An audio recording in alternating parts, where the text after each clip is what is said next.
Welcome to episode 36 of the Animorphs Read-Along broadcast. Today we are talking about book 31, The Conspiracy. I think in some ways this book is kind of like a worst-case scenario for Jake. He's been living all this time with a Yeerk in his house, and that's always been risky, but here everything just kind of comes to a head, and suddenly Jake finds his father's life hanging in the balance, and that's not something that he handles particularly well. Jake's great-grandfather has died, the funeral is going to be far away, and they're going to be out of town for 4 days, which is one day too many for Tom. When Jake's father refuses to budge about making Tom go to the funeral, Tom gets desperate and first tries to infest Jake's dad and later on tries to kill him, and Jake has to prevent this from happening without making it obvious that the Andalite bandits are the ones preventing it. The timing of this book is interesting because I think in a lot of ways this book acts as a kind of contrast for book 30. Marco, the ruthless strategist, was able to set his feelings aside for the most part and condemn his mother to death.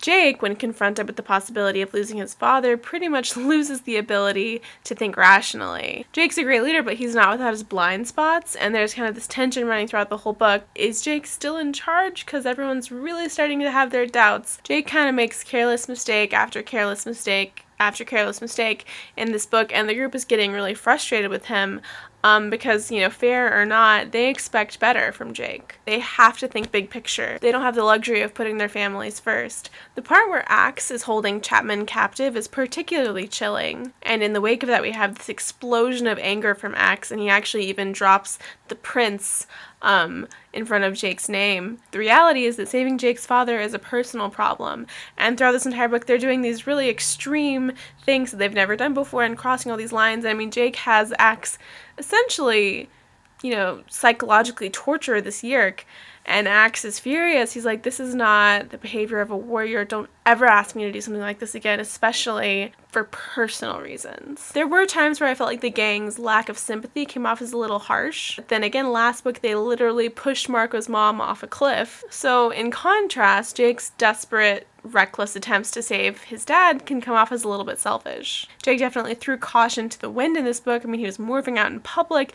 They kidnapped Chapman. That is so extreme. But as Jake kind of drops the ball a little bit, it's really nice to see the other Animorphs stepping right up to that plate. The ending of this book is really touching because I think in some ways Jake kind of drops the ball in this book, but the Animorphs are just really there to pick up his slack and really come through for him in a big way. Jake's reflecting on this and he says, I wanted to say a lot, like how they'd saved my family, my sanity. Marco and Jake have a really great reconciliation in the woods because, these guys are the best of friends. But it also kind of takes a turn for the grim, and it kind of ends with Marco very coldly explaining the plan that he had in place to kill Tom if push came to shove. And Jake stops him, not wanting to know this, and says, you know what Marco and I used to talk about? Whether Batman could beat Spider-Man. Whether Sega was better than Nintendo.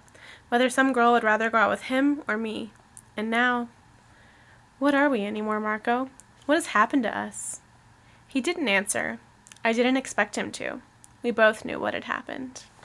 I think this book sort of represents a turning point for Jake. As hard as it is, I think this was a lesson for him, and if this kind of situation comes up again, he'll have to approach it more carefully, or at the very least give the leadership reins over to someone else. It's just a tough one because Jake's family is his whole reason for being in this war. The reason that he decided to become an Animorph was to save Tom, and now, he's in this book, he's having to contemplate killing Tom to save his father, and it's just, things have gotten so messy. Marco only got into this fight to save his mom, and last book he pushed her off a cliff. Bias for so long, he just wanted to be human again, and now he has the opportunity and has declined it. And Cassie regularly does things that violate her conscience. Halfway through the series and things are muddled and messy, and they're only gonna get worse. We really haven't even gotten to the dark part of the series. This is definitely one of those Animorph books that leaves you feeling heavy and emotional and contemplative, and I would definitely consider it one of the greats of the series. I love all of the parallels between Grandpa G and Jake talking about being war veterans, and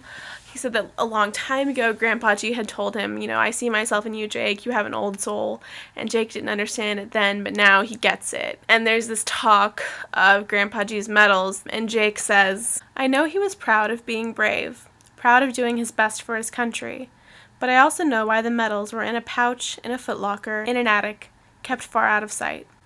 Someday maybe there'll be medals for those who fought the war against the Yeerks. I'll need to buy a footlocker.